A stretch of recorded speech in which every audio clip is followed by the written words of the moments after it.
Clown dream a few days ago. I had a strange dream. Here's how it went. In the dream, I was walking alone along the path to my elementary school. Even though it was a countryside school, where you'd usually hear all kinds of buzzing insects, not a single sound came through. The whole way was eerily quiet, and there was no one around. Not a single person, no old folks working in the fields. Nothing. I was the only one walking along that empty road. I'd been walking alone for a while, when suddenly I felt like someone was watching me. I turned around and saw a tiny figure in the distance, so far away it was barely more than a shadow. At first, I was glad to see someone and wanted to walk back toward them. But that figure ran away as fast as they could. There was nothing I could do, so I kept walking, alone, toward the school. After a little while, I glanced back again. That figure was still there, a bit closer than before, though still quite far. When I tried to head back toward it, the figure ran away again. This kept repeating over and over, walking forward, looking back, spotting a shadow far away, trying to get closer, but it always ran away. What was strange, though, was that every time I looked back, the figure was a little closer than before. After a few rounds of this, I finally realized who it was. A clown. It looked just like Ronald McDonald. I've always hated clowns, so I was terrified. In my head, I kept thinking, if it catches me, it'll kill me. But the weird thing about the dream was this: for some reason, I couldn't run. No matter how hard I tried, I couldn't break into a run. I could only keep a steady pace, walking toward the school. I wanted not to look back, but somehow my head turned on its own. My eyes searched for the clown's shadow, and every time I looked back, the clown was closer. And each time, when I glanced back, it bolted off like lightning. It was this endless loop: I'd walk, look back, see the clown, try to get closer. It would run away, and then the next time I'd be a little nearer. As I kept going, the school got closer and closer. I was almost there.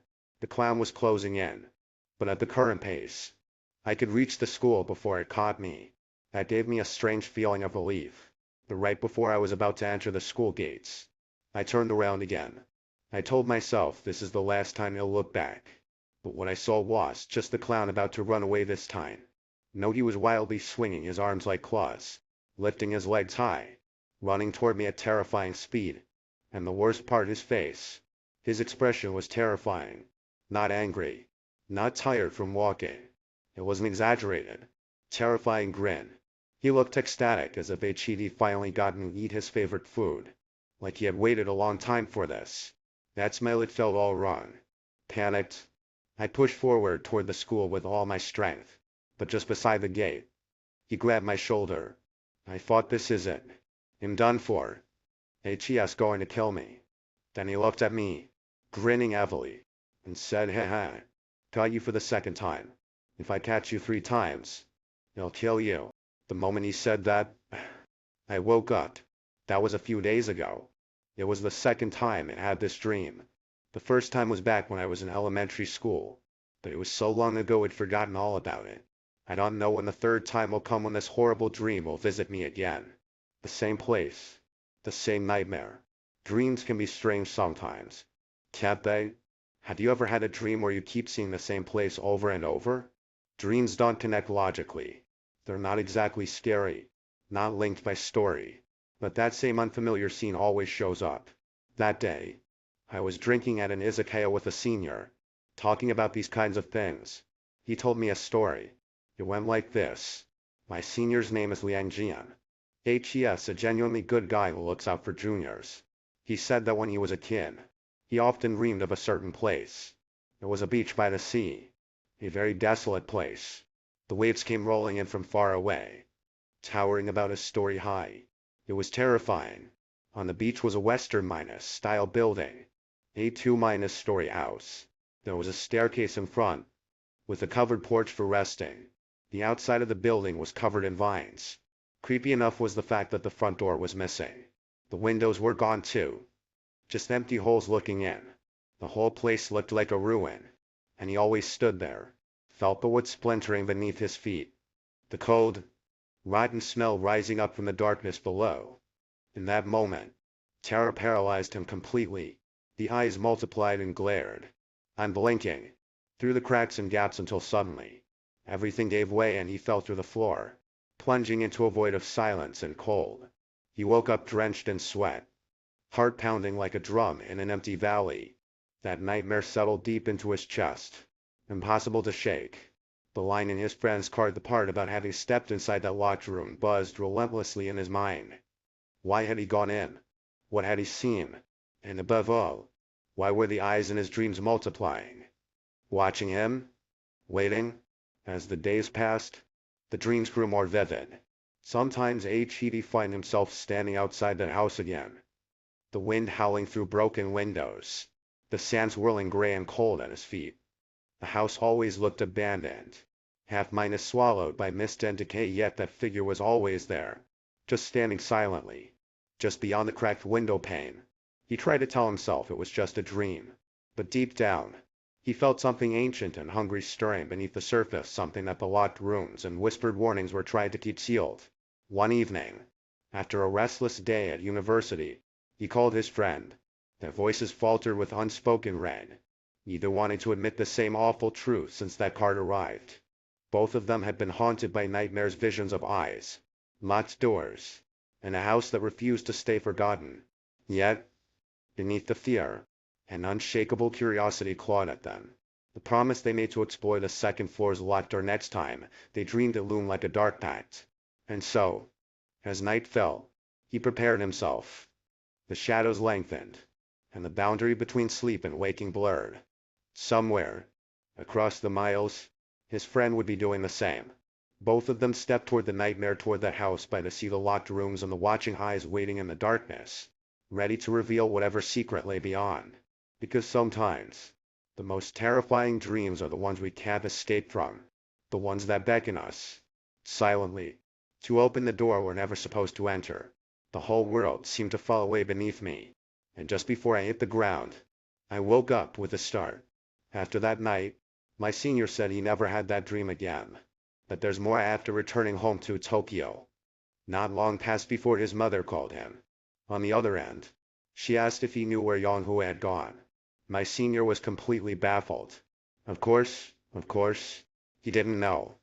He asked his mother what was going on.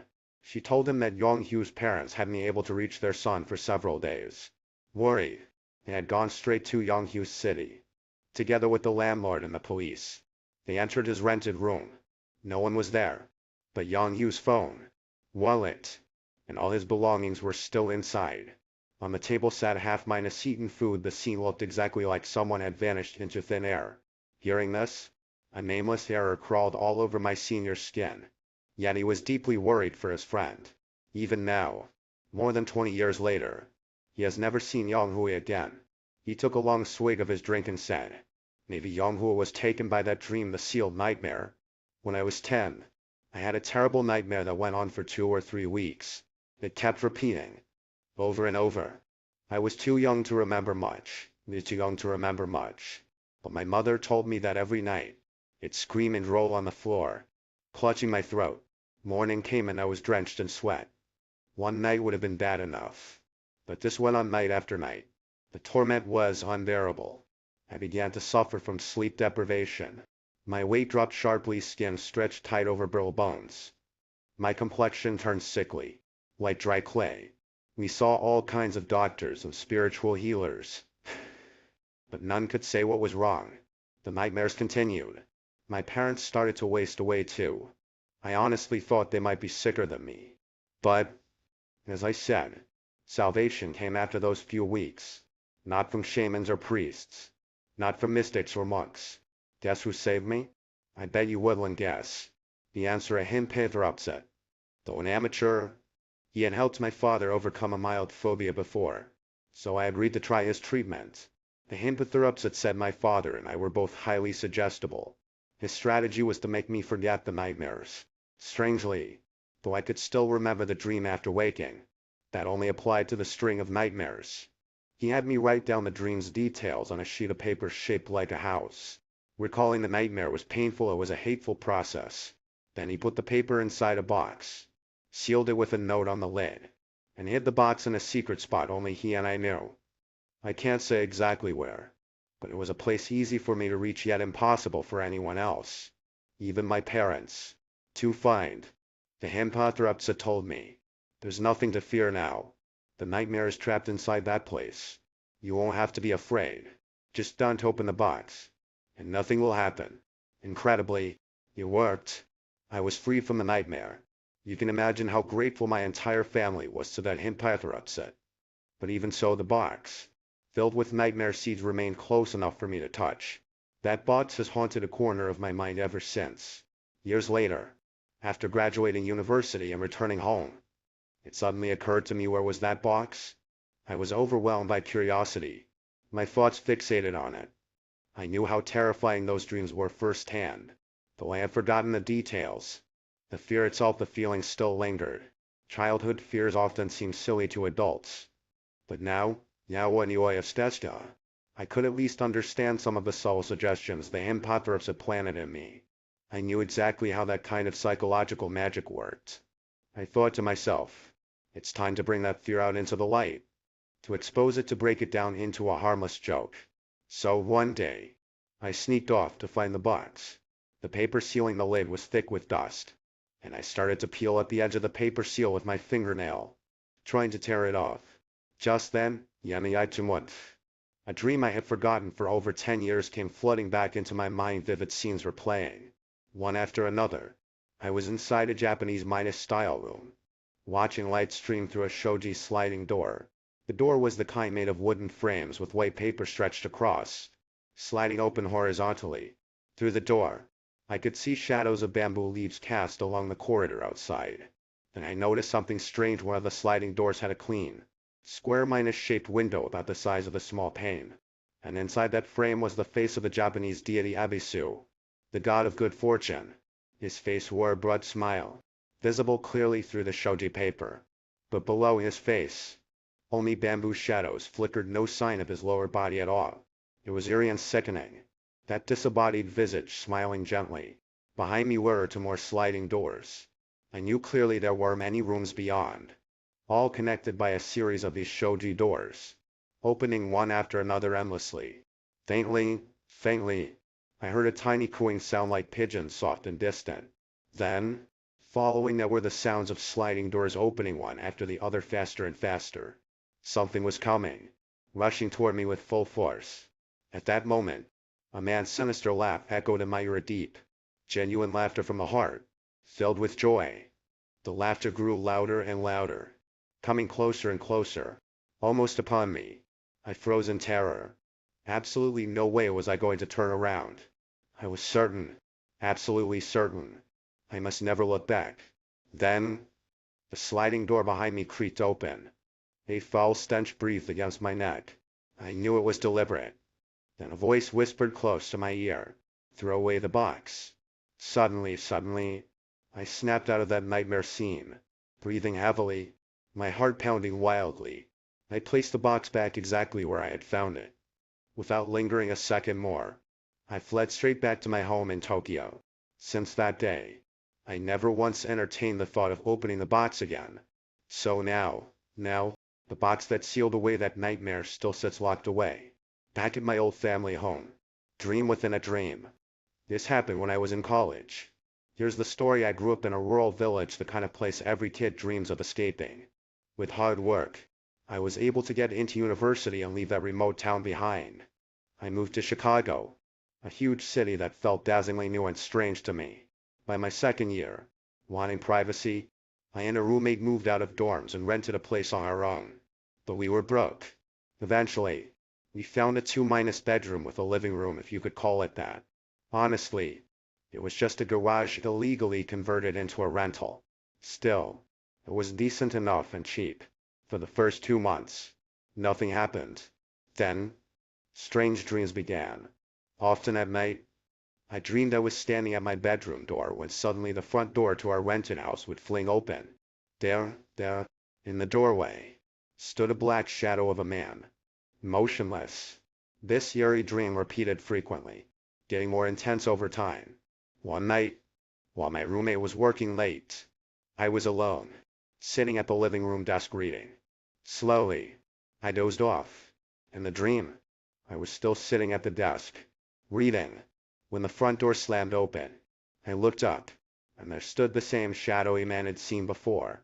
Then, he vanished. Strangely, I felt no fear in the dream. I just kept reading. Suddenly, oh man, from behind my left shoulder, a voice whispered, "This is my place." I turned toward the voice. The shadow man stood beside the TV, and suddenly lunged at me. I shut my eyes and screamed. When I opened them, I was face down on the desk, relieved it was just a dream.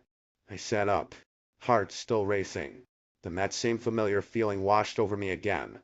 I instinctively glanced toward the TV. The shadow man was right there standing still. He charged at me again. I closed my eyes and screamed once more. Then I woke again. I sighed, telling myself, just another dream. A dream within a dream. And the familiar feeling returned again. I glanced once more. I looked toward that same spot. The man's dark shadow was standing there again. He charged at me once more. I screamed the same way, then jolted awake. After waking this time, thinking about what had just happened, I realized the shadow seemed to be moving faster, and it was closer to me than before. I was terrified. I could no longer tell whether I was in a dream or in reality.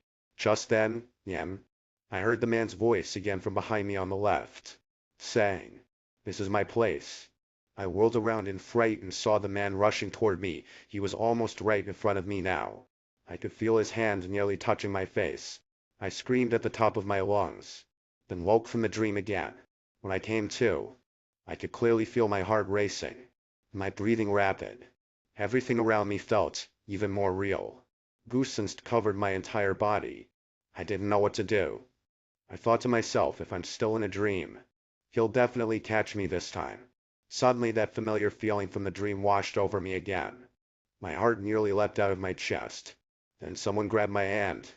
I looked over. It was my roommate. I felt my roommate's wrist. I scolded. I was certain I'd truly woken up this time. He grabbed me without saying a word and pulled me hard, running out of the house. When I looked back toward the interior, I saw a dark shadow actually standing by the television, and it turned to face us, as if planning to charge in our direction. I guessed. My roommate quickly slammed the door shut, then dragged me to a place where there were more people.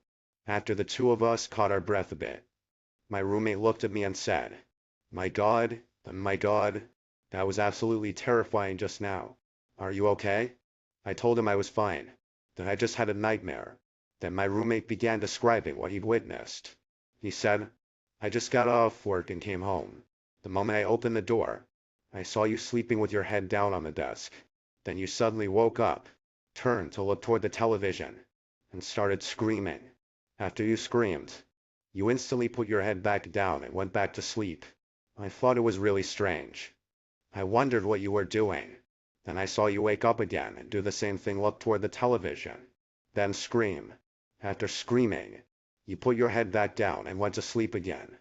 I looked toward the television, and suddenly I saw a blurry, fog-like shadow appear there. I wondered if my eyes were playing tricks on me. Then you woke up again and looked in the direction of the dark shadow. I saw the shadow move toward you, and you screamed out loud. The shadow disappeared, and you put your head down and went back to sleep. Then the shadow appeared out of nowhere by the television again. But this time, the shadow looked clearer than before. Its color was deeper, darker, just pitch black all over. Its form was clearly that of a man. It stood there motionless. That's when I started to get scared. I understood what was happening. Then I saw you wake up again. I heard the shadow make a sound, saying, "This is my place." You turned your head to look in the direction where the shadow was standing. I looked at the shadow. It immediately rushed toward you. You screamed loudly, and the shadow vanished. After you screamed, you put your head down and went back to sleep. Then I saw the dark shadow appear instantly by the television again. But this time, it let out an eerie laugh. That laugh made my skin crawl. I saw you wake up again, so I quickly ran over and pulled you out. After I finished listening to my roommate describe what he'd seen, cold sweat poured down my face. Thank God my roommate had pulled me out at that moment.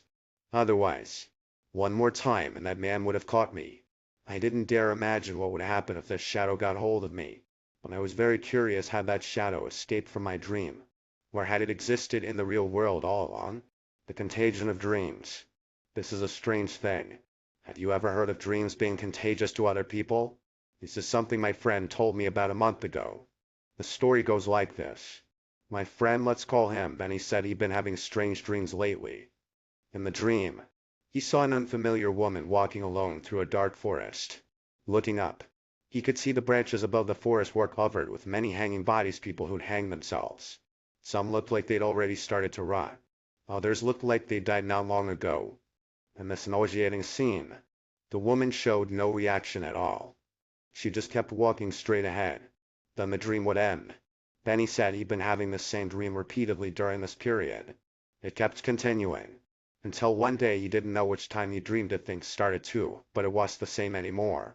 He dreamed the woman walking up to someone who was about to hang themselves, stopping just in front of them. According to Bonnie, when he looked at the face of the person standing on the chair, his heart nearly jumped out of his chest. That face was his own. He watched the man who looked exactly like himself, hesitating to kick the chair away. Then suddenly, the woman said to the man, "I'm here to help you," and she took the chair away. Bonnie said that the moment the chair was removed, when the man's feet suddenly found nothing beneath them, well, that's when Bonnie jolted awake in terror. After that, he never had that dream again. But here's the thing, my friend Bonnie crashed his car and died last week. Quite a coincidence, isn't it? It sounds a little chilling, but maybe it's just coincidence. Except, on the very night he died, well, the night before I was told about his death, I had a dream just like the one he described. In the dream, there was a woman in a white dress, walking through a dark, gloomy forest. When I looked up, I saw many people hanging from the trees, and among them, I recognized my friend. After that, I kept having the same dream, again and again until today. Honestly, it's been 3 days now since I've slept. I'm just too afraid of dreaming. I never thought dreams could be contagious. I wonder if the same fate can spread that way too. The repeated dreams, this all happened while my friend and I were traveling in a camper. Here's how it went one day. The two of us camped by a lake. We were sitting there with beers, shooting the breeze about the usual nonsense. Around 2 in the morning, we decided to call it a night and crawled into the camper to sleep. Soon, I heard my friend's soft snoring nearby. Despite feeling tired, that night I just held and fall asleep for some reason, listening to his steady breath, following his rhythm. I finally drifted off, and I had a terrifying dream. In it, I was running through a forest, chased by a man wearing a clown mask. He was bare-chested and wearing overalls. In his hand, he held a strange clown doll that let out eerie cries. The doll kept saying, "Don't run, don't run." The whole scene was creepy and unnerving. I ran as fast as I could, desperate, until I saw light ahead. I burst out of the forest, reaching a lake. There was our camper. I rushed to the door and locked it. I sat down in the chair and then suddenly woke up. My breathing was ragged, sweat covering my body. I felt nauseous, but after just a few seconds, I fell back asleep and had another nightmare. This time I was inside the camper, the dream continuing from before. The dread flooded my mind. Looking out the window, I saw the clown-man standing at the edge of the forest. Slowly, he began to approach. I hid quickly, afraid of being seen. Suddenly, an unnatural silence fell outside. Peeking out carefully, the clown had vanished. I let out a small sigh of relief. Then bang, I turned my head and saw a clown face pressed against the window. He was peering in from the bottom edge of the window frame. I screamed and woke again. 2 terrifying dreams back to back. Repeated dreams like that really sent me into a panic. Thinking back to that dream, I glanced at the window. There was something on the glass like a face print. A chill ran through me. Cold sweat broke out across my forehead. Fear gripped me hard. I called out for my friend, but he didn't move. Probably out cold asleep. I tried to calm myself, closed my eyes, told myself it was all just a hallucination, and then I fell asleep again. That's when I dreamed of the clown once more. This time, somehow, he was inside the camper. The doll in his hand made that same eerie laughing sound. I was hiding up above the driver's seat. The curtain at the door was slightly ajar. I watched his every move through the crack. He turned his back to me and walked toward the back of the camper. My friend was sleeping in the very back. I saw the clown approach him, raise the doll, and smack it across my friend's face. He spat on my friend's face, too, but my friend didn't seem to notice. Then I watched the clown pull back the blankets. He slipped inside, laying down right next to my friend. I saw the strange scene, cold sweat pouring down my face, my whole body trembling uncontrollably. Then, my foot accidentally kicked the wall beside me, making a noise. At that moment, I saw that clown-like man quickly snap his head toward me, then rush out from my friend's blanket and run toward me. He grabbed the doorway curtain just as he was about to pull it aside. I woke up. I breathed a sigh of relief. It was just a dream. What a close call. Honestly, terrifying. I peeked through the gap in the curtain to check on my friend. I vaguely noticed the blanket looked like it had been pulled back, but my friend was still lying there, asleep. Maybe he had kicked the blanket during his own dreaming, I thought. I closed my eyes again and fell asleep once more. This time, the nightmare began again right at the moment the clown man was about to open the curtain. When he pulled it aside, I was so scared I howled and even screamed. My whole body froze rigid, unable to move. My heart and breath felt like they were about to stop. The clown saw me, and from his hand came a voice, Adol's voice, saying, "You, you are you. You." Then the clown man yanked me down from above. I crashed to the floor. I struggled wildly, but no matter what I did, it was useless. He straddled me, using the doll in his hand. He slapped my face over and over, then frantically strangled my neck. I felt death creeping in. He dragged me down from the car, slowly walking toward the lake, trying to pull me into the cold water. When one of my feet touched the icy lake, I woke up again. The dream was so painfully real. After waking from it, I was honestly terrified to sleep again, so I stayed awake until dawn.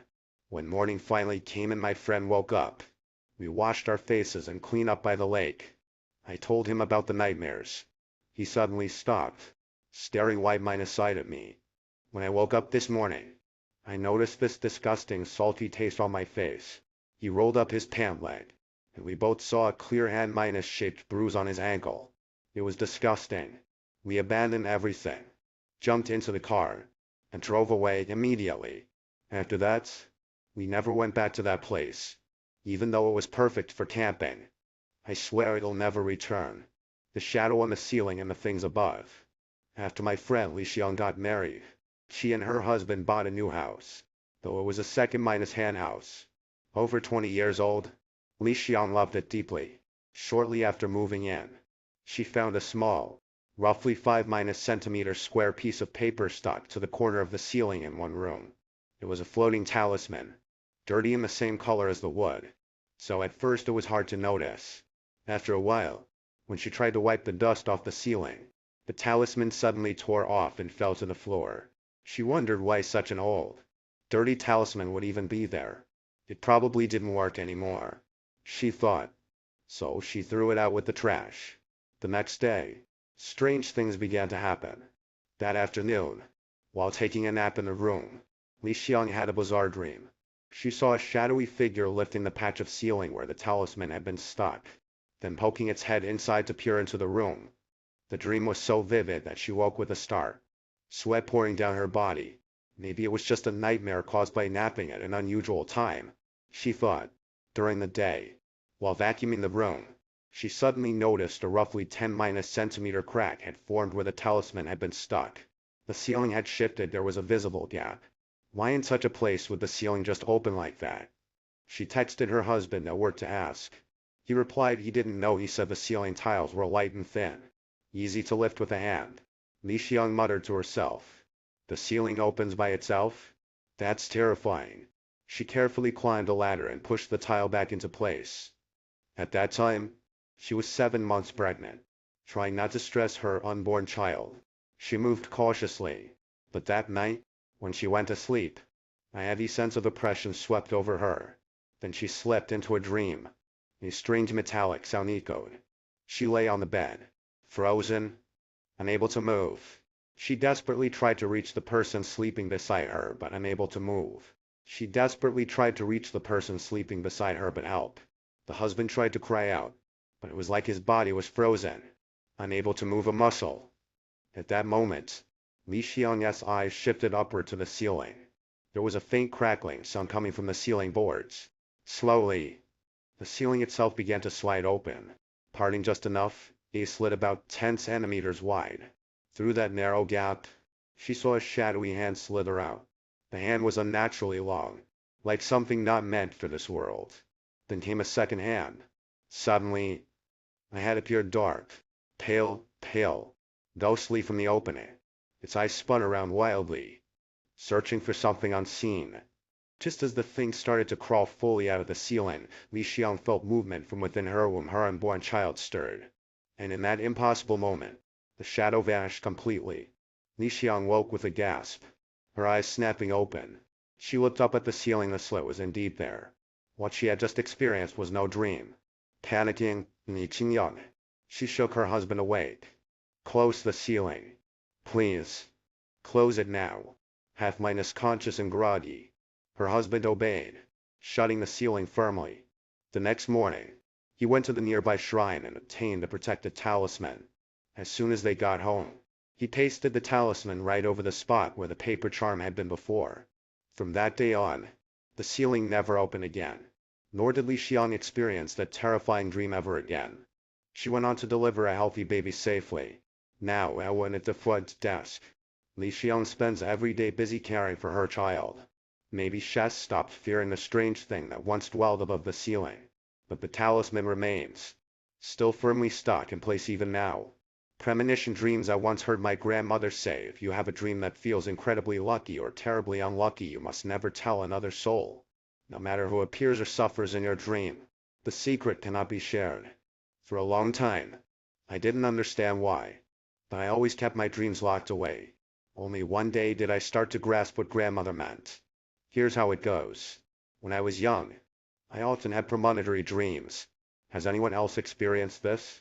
You dream of something and only remember a few key moments. The rest fuzzy. But then, one day, you go somewhere or see a scene, and it all clicks like déjà vu. Suddenly, the entire dream floods your mind. What happens next? Life unfolds exactly as it did in the dream. Here, let me give you an example. Once, I dreamed I ran into the living room, eating a rice cracker. My grandfather came in, saying, "Save one for me." A few seconds later, the phone rang. Grandfather left the room. Suddenly I was holding the last cracker for him. Scene shifting to me happily clutching a new toy. Later that afternoon, when I got home, I burst into the living room and opened the sliding door. That familiar feeling hit me. The scene was exactly the same. On the table was a plate of rice crackers. I started eating. Grandfather walked in and asked me to save one. And I thought, the phone will ring any moment now. And sure enough it did. Grandfather answered the phone, and I held out the last cracker. Ecstatic. He took me outside to buy a toy. Walking home with the new toy, we were happy. The entire sequence, every detail played out exactly like the dream. The strangest part? Even knowing what's coming, it's almost impossible to change the course. I've wondered, what if I didn't save the cracker? What would happen? But in those moments, changing the outcome felt impossible. Instead, I followed the dream script, step by step. I've had many such experiences. I asked grandmother about it once. She only said everyone seems to have this happen sometimes. Kids are especially attuned. They experience it more. But remember, never tell others your dreams. Don't try to change their course. Protect your dreams, and act according to their warnings. So I did. Even through middle school, I still often had premonitory dreams. But they were small things, everyday life details. Nothing major. Because of this, it often surprised friends by knowing exactly what they were about to say or raise or sent unsaid dream beforehand. Then, in the third year of middle school, one afternoon, I lay on my bedroom floor, dazing off. I drifted into a nap. In my dream, I walked with my classmate, Naiko. Nako had been in my class, in third grade, a good friend I trusted. We walked to and from school together every day. In the dream, we wore our uniforms and headed down the street. She told me she was going to the station nearby to buy something. I can't remember what I said, but then she told me to go home by myself. She hurried off toward the street corner. Suddenly, a truck came barreling out and it said Mako was the one who got into the accident. I saw her lying on the ground, completely still. It was so terrifying that I woke up with a start. The dream felt so real. I even cried when I woke, even though I knew I sometimes had precognitive dreams. Most dreams were just ordinary ones. It was only when a strange sense of familiarity suddenly washed over me that I realized I had dreamed of this exact scene before. Because of that, I quickly forgot about the dream. Until one day, Nako and I were walking home together. Suddenly, that familiar feeling came back again. I knew what Nako was about to say next. She would tell me she was going to buy something near the train station. And sure enough, she said exactly that I'm going to buy something near the station in a bit. I replied, "Oh really? Maybe next time." I was trying to stop her, but Nako said, "I already made plans with some others. You go home first." Hearing this, I knew she was about to run toward the street corner. I remembered what was about to happen next, so I grabbed her hand quickly. Nako looked at me, confused. "What's wrong?" she asked. I said, "Look ahead. A truck is about to speed out." We stood there just in time as a truck suddenly dashed out toward us. Nako stared at me, then asked, "How did you know?" I answered honestly, "I'm not sure what's going on. I just know I dreamed this before. In the dream, you were hit by the truck. That's why I reacted so fast to stop you." That was the first time I ever tried to change the course of a precognitive dream. That day, I saved Nako, but ever since I changed the fate of that dream, I never had another precognitive dream again. One day, curious, I asked Grandma why this happened. She only smiled quietly and said, "Because you were discovered. That's why the ability disappeared." "Discovered by what?" I asked, but Grandma only looked up at the sky and didn't answer, just smiled. And there was the strange story of lucid dreams. Do you know what a lucid dream is? From what I understand, a lucid dream is when you know you are dreaming while inside the dream. Usually, in regular dreams, you have no control over yourself. But in lucid dreams, you can control yourself, even the entire scene and storyline. This odd experience happened to me back in elementary school. The story goes like this: when I was in grade school, I had a lucid dream. In the dream, I realized clearly it was a dream. I dreamed I was inside a restaurant. My mother was beside me, drinking cold beer. Since it was a dream, I was bold and half-minded, jokingly started a playful conversation with the auntie who worked there. I said, "Hey, auntie, do you know this is a dream? You're a figure inside my dream." She looked at me and laughed. Then she seriously said, "Little boy,